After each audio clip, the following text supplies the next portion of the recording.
I put a spell on you.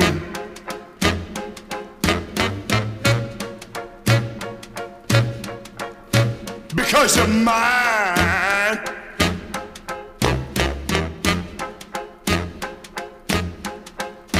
Stop the things you do.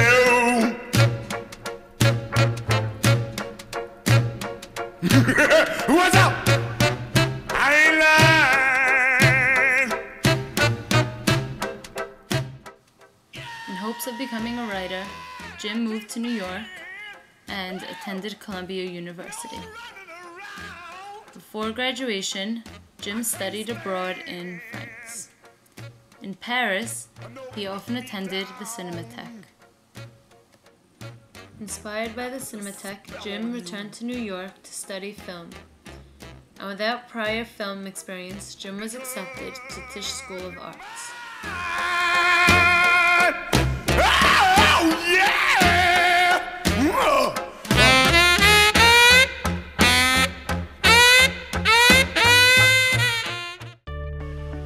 Jim decided to turn his final project at Tisch into his first film by using his scholarship funds to pay for it.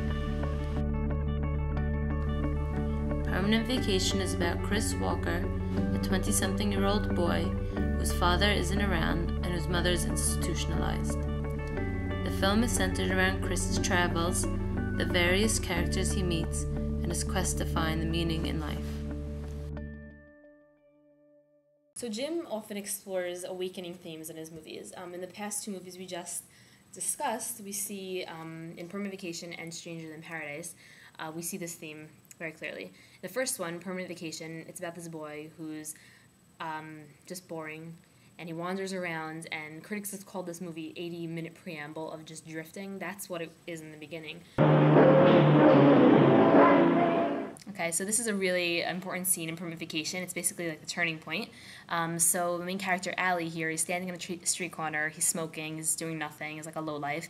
And a woman drives up in a car and asks him to mail a letter in the mailbox that he's standing next to. He refuses. He says some rude remark like, what am I, a mailman? Something along those lines. And so she begrudgingly gets out of the car to mail the letter. And because the car is unattended, with the keys in the ignition, he just, on a whim, I guess because he's bored, has nothing else to do, he just hops into the driver's seat and drives away. It's a very telling point in the movie, and it's his point of awakening. So that point in the movie is basically where Allie, the main character, goes on this soul-searching journey with the car that he stole, and that's like the point where he changes and he realizes these questions about life. 4 years later, Jim came out with his second feature film, Stranger Than Paradise. It was structured around Screamin' Jay Hawkins' song, I Put a Spell on You. I put a spell on you. Stranger Than Paradise started as a short 30-minute film, but was expanded into a 3-part film. The movie is centered around the story of 2 friends and a visiting cousin from Hungary. During the last part, the 3 of them embark on a road trip to Florida. It went on to win the Camera d'Or Award at the Cannes Film Festival. Same theme is explored in Jim's movie Stranger Than Paradise, which was actually his first really big breakout movie. This theme of kids going on a journey, soul-searching. Also, Stranger Than Paradise explores another common theme of his, of the realization that life is just a matter of perception. Because in this movie, there are these teens who are bored, they want to change their lives, and they decide to go on this road trip, and they discover things along the way, but really what they discover is that you can't just change your location to change yourself. You need to really actually change yourself inside. This film, Dead Man, from the 90s, was also explains the theme of awakenings. It's with Johnny Depp. He plays this accountant who falls beyond the tracks to this town, which is from the Old Western. And he doesn't know how he got there. He's lost, he's wounded. And he goes from being this person who's just like a regular accountant in modern day to being somebody who's in Old Western time who has to just fight to stay alive. So his character clearly has an awakening about life just by the fact that he's exposed to the vulnerability of it. And this movie shows the same theme as in many others of traveling. We see also that Jim carried his theme of traveling and of life awakenings and life experiences even to his most recent movies, one of them being Broken Flowers, which was from 2005, starring Bill Murray.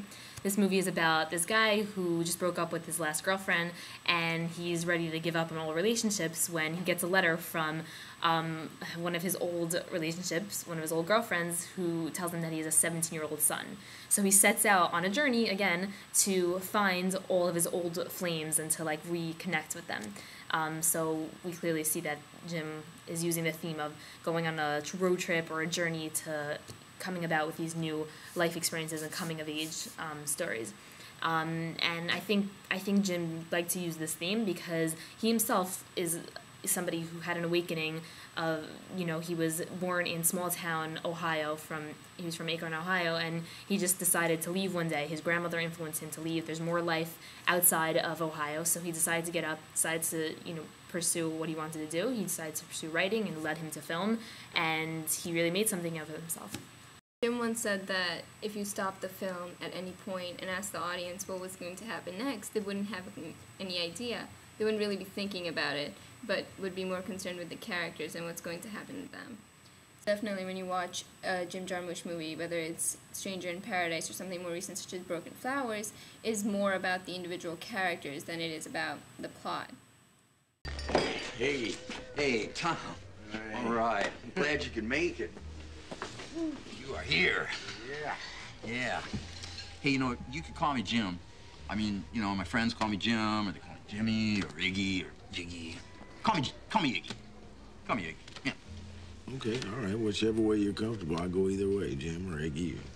Iggy. You call me Iggy. For example, this Coffee and Cigarette short was written especially for Iggy Pop and Tom Waits.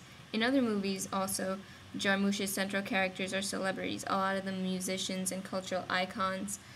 Broken Flowers, for example, was written especially for Bill Murray, just as Year of the Horse was written for Neil Young. Jarmusch also doesn't believe in rehearsing, instead he believes in reacting. He puts his actors in situations that their characters might be in, but that are not necessarily in the film itself. So when filmed, the actors are not acting, but they're actually reacting in a more natural way.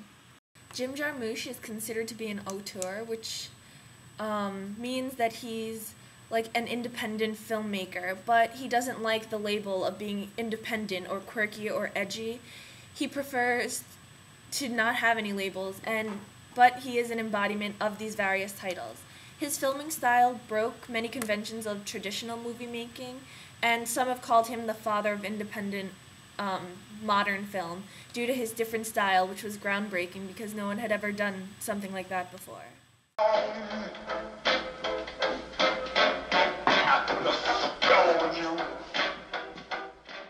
Jarmusch introduced a style called deadpan filming, which is when the camera is stationary and focused on the entire set, rather than following the actors. Like in this set from Stranger Than Paradise. The camera doesn't follow the woman walking around, it just watches her move. He also uses long takes, and rather than scripting or controlling the action on set, he lets the actors do what they feel their character will do, or how they'll react. He also makes a majority of his films in black and white. What makes Jim so special is that he doesn't care about being marketable to the entire population. He makes movies that are completely different from the currently popular MTV style of movie making. He controls every aspect of when he creates a film, and he takes the mundane aspects of everyday life and is able to inject a dry sense of humor into it. In his Coffee and Cigarettes series, he creates a humorous aspect of two friends sitting at a table in a cafe, drinking coffee and smoking cigarettes. Jarmusch's style is said to have a specific rhythm, like poetry. He is highly influenced by his years at Columbia, where he studied to be a writer. He said, "A lot of poets live on the margins of social acceptance. They certainly aren't in it for the money. William Blake, for example, only his first book was legitimately published." Even though his films are typically low budget, they have won critical acclaim in the independent film industry. He has been nominated for and has won more than 5 awards at the Cannes Film Festival and the Sundance Film Festival. To this day, his movies are considered to be landmark works in modern independent film.